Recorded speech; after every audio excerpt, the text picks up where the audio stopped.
Hi guys, I am Vivek Shankar. In previous lecture, I discussed about the discovery of fundamental particles and discovery of electron. Today I discuss about the discovery of proton and neutron. Now let's start the topic now. Discovery of anode rays. Discovery of anode rays. It means that discovery of proton. It means discovery of proton. दोस्तों क्या हुआ था, मैं आपको पिछली video में ये बता चुका हूँ कि किस तरह से इलेक्ट्रॉन की डिस्कवरी हुई थी और इस ट्यूब को क्या बोलते हैं। इस ट्यूब का नाम है डिस्चार्ज ट्यूब। सेम वही एक्सपेरिमेंट है, सेम जे थॉम्सन वाला ही एक्सपेरिमेंट है, बट यहाँ पर जो कैथोड यूज़ हुआ है, ये जो कैथोड यूज़ हुआ है ये परफोरेटेड कैथोड है। परफोरेटेड का मतलब होता है ऐसा कैथोड जिसके बीच में होल्स हों, कैनाल्स हों, चैम्बर्स हों, है ना, जिनसे रेस पास आउट हो सकें। तो केवल इस एक्सपेरिमेंट में सिर्फ इतना चेंजमेंट हुआ है कि हमने क्या लिया, सिंपल कैथोड की जगह एक परफोरेटेड कैथोड लिया है। सिंपल कैथोड की जगह एक परफोरेटेड कैथोड लिया है। तो गाइस क्या हुआ, तो उसके बारे में चर्चा करते हैं। एक्चुअली में क्या हुआ कि जब जे थॉम्सन ने जब एक्सपेरिमेंट किया तो ये एक्सपेरिमेंट बहुत फेमस हुआ। हर साइंटिस्ट इस एक्सपेरिमेंट को अपनी लैब में करने की कोशिश करने लगा। तो तभी गोल्डस्टीन ने भी ये करने का निश्चय किया कि हम भी ये एक्सपेरिमेंट अपनी लैब में करना चाहते हैं, बट उनके पास कैथोड प्रॉपर वे में नहीं था। तो उनके पास जो कैथोड था वो परफोरेटेड कैथोड था और डिसऑर्डर अरेंजमेंट में था। तो उन्होंने यही प्रोसेस सेम करा। तो उन्होंने ये ऑब्जर्व किया कि ऐसा नहीं कि कैथोड से कुछ रेज निकल के एनोड की तरफ जाती हैं, कैथोड से कुछ रेज निकल के एनोड की तरफ जाती है जिनको हम लोग कैथोड रेज बोलते हैं, बट सम रेज, है ना, एनोड से कैथोड की तरफ भी आती हैं, क्योंकि जो उसमें से पोर थे, जो भी कैनाल्स थे, तो उन कैनाल्स को पार करके जब यहाँ पर वो चमकने लगे, फ्लोरेसेंस प्रोड्यूस करने लगे, इट मीन्स दैट ये ऐसा लगा कि कुछ रेज जो थी वो एनोड से निकल कर कैथोड की तरफ आ रही थी। किसकी तरफ आ रही थी बेटे? कैथोड की तरफ आ रही थी। इसी को उन्होंने एनोड रेज और कैनाल रेज बोला। क्या बोला बेटे? एनोड रेज और कैनाल रेज। चलिए आगे बढ़ते हैं। In 1868, Goldstein performed the same experiment using the perforated cathode. जैसा कि मैंने बताया कि 1886 में गोल्डस्टीन ने यही एक्सपेरिमेंट को दोबारा करने के लिए सोचा।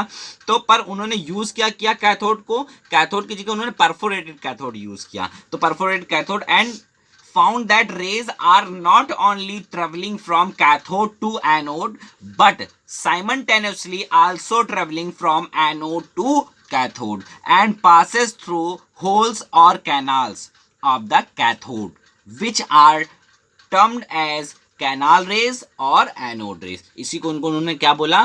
कैनाल रेज बोला और एनोड रेज बोला गाइस।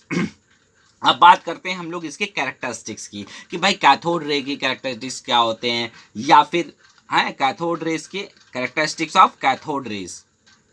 गाइस इसको करेक्ट कर लीजिए। यहां पर कैथोड की जगह क्या होगा बेटा? Anode rays. क्या होगा? एनोड रेज और कैनाल रेज। क्या होगा बेटे? एनोड रेज और कैनाल रेज। तो चलिए आगे बढ़ते हैं कि भाई कैनाल रेज या एनोड रेज की क्या क्या प्रॉपर्टीज थे या क्या क्या कैरेक्टरिस्टिक्स थे।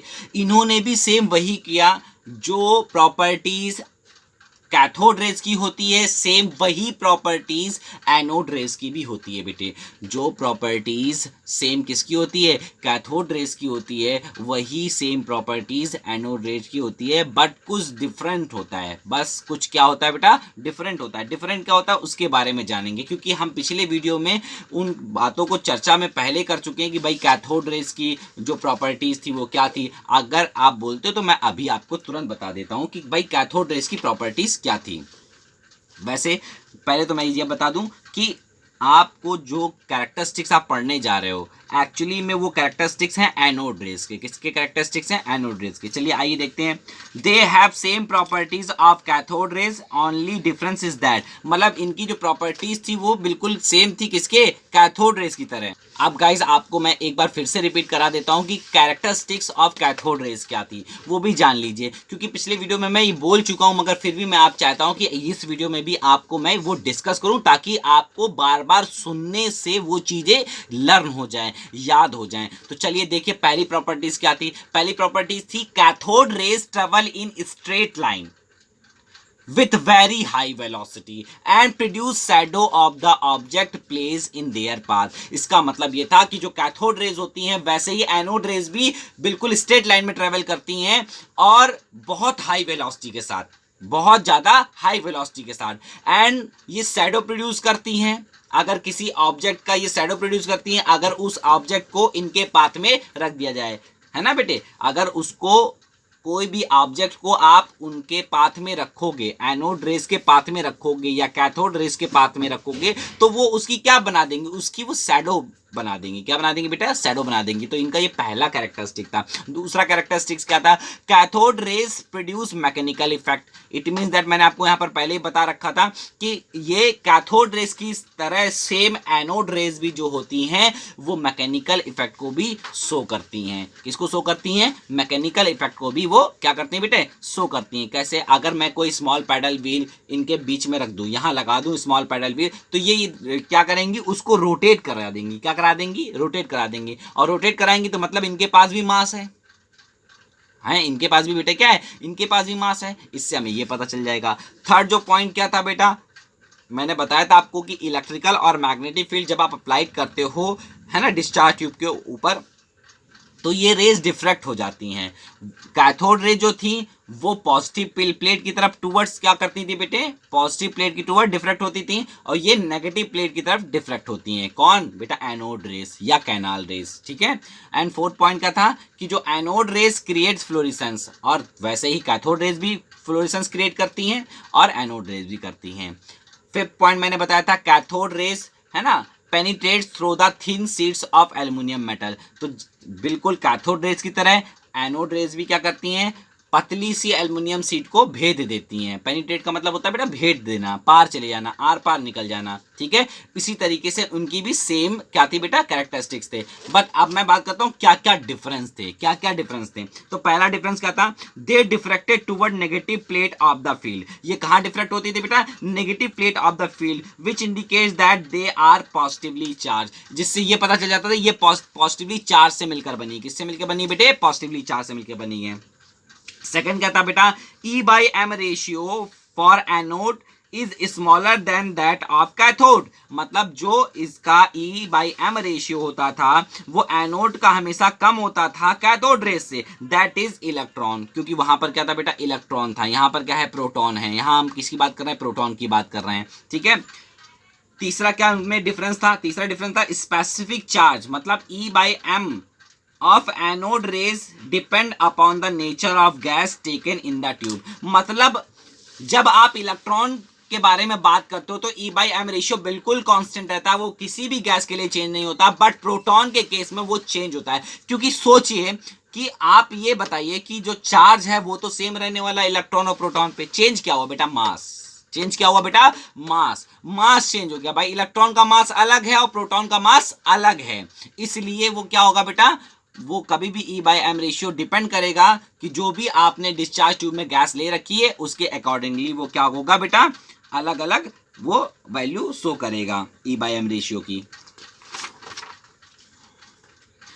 जो कि है ना, विच इंडिकेट्स दैट पॉजिटिवली पार्टिकल्स, है ना, कंस्टिट्यूटिंग द पॉजिटिवली रेस। मतलब कहने का मतलब ये है, जो ये इंडिकेट करता है कि जो पॉजिटिव पार्टिकल से मिलकर ये पॉजिटिव रेस बनी हुई है इन डिफरेंट डिफरेंट गैसेस और डिफरेंट डिफरेंट गैसेस की। ठीक है। अब हम लोग बात करते हैं, यहाँ पर हमने बात कर ली किसकी बेटा, यहाँ हमने प्रोटॉन की बात करी, प्रोटॉन की डिस्कवरी की बात करी। मैंने आपको बताया कि प्रोटॉन की डिस्कवरी गोल्डस्टीन ने करी थी बेटा। किसने करी थी बेटा, गोल्डस्टीन में करी थी। बट कई लोग मानते, कई साइंटिस्ट ऐसा मानते हैं कि रदरफोर्ड ने करी थी, मगर रदरफोर्ड ने उस समय उनका बहुत फेमस गोल्ड फॉइल एक्सपेरिमेंट था। वो गोल्ड फॉइल एक्सपेरिमेंट न्यूक्लियस की डिस्कवरी को बताता है बेटे, है ना, किसकी डिस्कवरी को बताता है, न्यूक्लियस की डिस्कवरी को बताता है, ना कि प्रोटॉन की डिस्कवरी को। तो ये बात ध्यान रखिएगा, कीप इन माइंड, प्रोटॉन की डिस्कवरी गोल्डस्टीन ने करी थी, बट न्यूक्लियस की डिस्कवरी किसने करी थी बेटा? रदरफोर्ड ने करी थी। किसने करी थी बेटे? रदरफोर्ड ने करी थी, बिल्कुल सही। चलिए आगे बढ़ते हैं।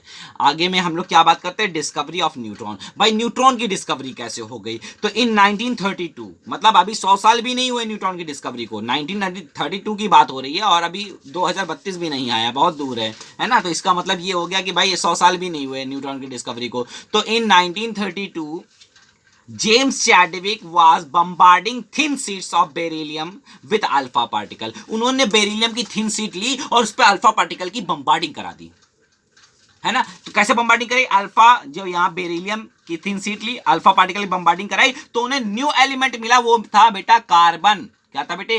कार्बन। और एक स्मॉल न्यूट्रल पार्टिकल निकला जिसके पास मास था, उसको उन्होंने बोला न्यूट्रॉन। क्या बोले बेटा? उनका नाम रखा इन्होंने न्यूट्रॉन। आगे बताता हूं मैं। He found that a new particle which is electrically neutral but having slightly greater than proton mass. मतलब उनको एक नया पार्टिकल मिला जो इलेक्ट्रिकली न्यूट्रल था, बट उसका मास प्रोटॉन के मास से ज्यादा था बेटा। ज्यादा मतलब प्रोटॉन के मास से ज्यादा था, बराबर नहीं था, ज्यादा था। ठीक है, ये बात याद रखिएगा।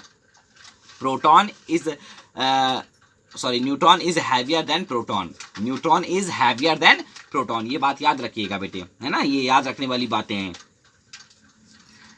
है ना। Are emitted and he named this particle as neutron. और उन्होंने इस पार्टिकल का नाम क्या बोला? उन्होंने इस पार्टिकल का नाम क्या बोला बेटा? न्यूट्रॉन बोला। क्या बोला बेटा? न्यूट्रॉन।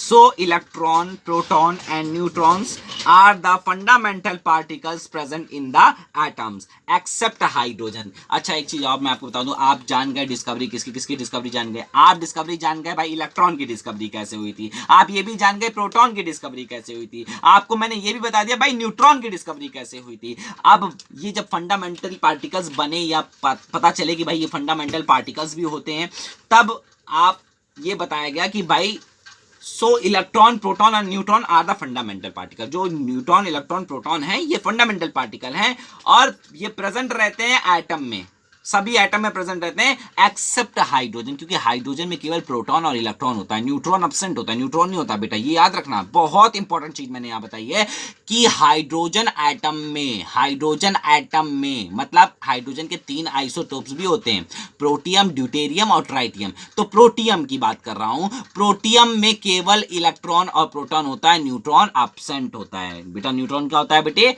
एब्सेंट होता है, ये बात याद रखिएगा। अब मैंने एक टेबल आपके सामने ड्रॉ करी है, ये टेबल से आप सारी चीजों को हमेशा के लिए सिंपली एनालाइज कर सकते हो। कैसे एनालाइज कर सकते हो भाई? मैंने उसके लिए सीरियल नंबर दे रखा, पार्टिकल्स का नाम दे रखा, सिंबल दे रखा, किस सिंबल से आप रिप्रेजेंटेशन करोगे, है ना, मास दे रखा है, और साथ ही साथ चार्ज और डिस्कवरर भी बता रखा कि उनकी डिस्कवरी किसने करी। तो भाई इलेक्ट्रॉन, जिसका जो आप सिंबल क्या होता है ना, -1 e⁻0। मास कितना होता है? 9.1 इंटू 10⁻31 kg। और अगर हम लोग AMU, एटॉमिक मास यूनिट में बात करें, तो इसका होता है 0.0055 AMU। और चार्ज बेटा कितना होता है इस पे? इलेक्ट्रॉन पे चार्ज होता है -1.6 इंटू 10⁻19 कूलाम, है ना। और अगर ये तो कूलाम में मैंने बताया, है ना। और दूसरा जो होता है वो इलेक्ट्रोस्टैट यूनिट में होता है, ESU में होता है बेटा, वो होता है 4.8 इंटू 10⁻10 होता है। ये है, ध्यान रखिएगा बेटा। डिस्कवरर कौन था? इलेक्ट्रॉन की डिस्कवरी किसने करी थी? बिल्कुल सही, जे थॉमसन ने करी थी। किसने करी थी बेटा? जे थॉमसन ने करी थी। जे थॉमसन ने करी थी। अब बात करते हैं बेटे सेकंड, प्रोटॉन। प्रोटॉन का सिंबल क्या होता है? 1H1 यानी प्रोटियम। और मास कितना होता है? 1.67 इंटू 10⁻27 kg। और अगर हम लोग AMU में बात करें, एटॉमिक मास यूनिट में, तो 1.00757 AMU इसका मास होता है बेटे। चार्ज कितना होता है इसका चार्ज होता है +1.6 इंटू 10⁻19 कूलाम। और इसका इलेक्ट्रोस्टैट यूनिट में जो चार्ज होता है वो होता है 4.8 इंटू 10⁻10। तो अच्छा एक चीज मैं आपसे यहाँ पूछना चाहूंगा बेटे, एक छोटा सा क्वेश्चन है, क्या इलेक्ट्रॉन पे नेगेटिव है और प्रोटॉन पे पॉजिटिव चार्ज है, तो क्या इन दोनों में से कौन सा चार्ज बड़ा है? कौन सा चार्ज बड़ा है? दोनों ही चार्ज इक्वल है, कोई भी चार्ज बड़ा या छोटा नहीं है। दोनों चार्ज बिल्कुल इक्वल हैं, केवल जो निगेटिव और पॉजिटिव मैंने साइन लगाए इनके नेचर को डिपेंड करता है, वो इनके नेचर को शो करता है बेटा, है ना। तो अब प्रोटॉन की डिस्कवरी किसने करी थी बेटा, गोल्डस्टीन ने करी थी। किसने करी थी बेटे, गोल्डस्टीन ने करी थी। अब बात आता है तीसरा यानी न्यूट्रॉन। न्यूट्रॉन का रिप्रेजेंटेशन मैंने आपको बताया था 0n⁻1 होता है। मास कितना होता है 1.674 इंटू 10⁻⁻27 kg। और अगर एएमयू में बात करें तो 1.00893 एएमयू। देखिए स्लाइटली ग्रेटर मास है ना। यहाँ पर 00757 है, यहाँ पर 893 है, तो ये ग्रेटर मास है, इसका ज़्यादा मास है ना। तो इसलिए बोला गया है neutron is heavier than proton. और ये इलेक्ट्रिकली क्या होता है बेटा, न्यूट्रल होता है ना। इसकी डिस्कवरी किसने करी थी, इसकी डिस्कवरी करी थी जेम्स चैडविक ने। किसने करी थी, जेम्स चैडविक ने। आपको क्या करना है, ये सारी चीज़ों को अपनी कॉपी में जैसे मैंने लिखा है वैसे लिखना है। दूसरी चीज़, आपको हर एक चीज़ को लर्न करना है, समझना है, याद रखना है। और साथ ही साथ आपको क्या करना है, आपके सामने ये प्रोग्रेस है, हमने एक चेक योर प्रोग्रेस है ना, कुछ क्वेश्चंस आपके सामने रखे हैं। इन क्वेश्चंस को आपको मुझे करके दिखाना है, ठीक है। अगर मेरी वीडियो आपको अच्छी लगती है, पसंद आती है आप कोई कमेंट करना चाहते हैं या फिर आप लाइक करना चाहते हैं तो बिल्कुल करिए। And thank you for watching my video.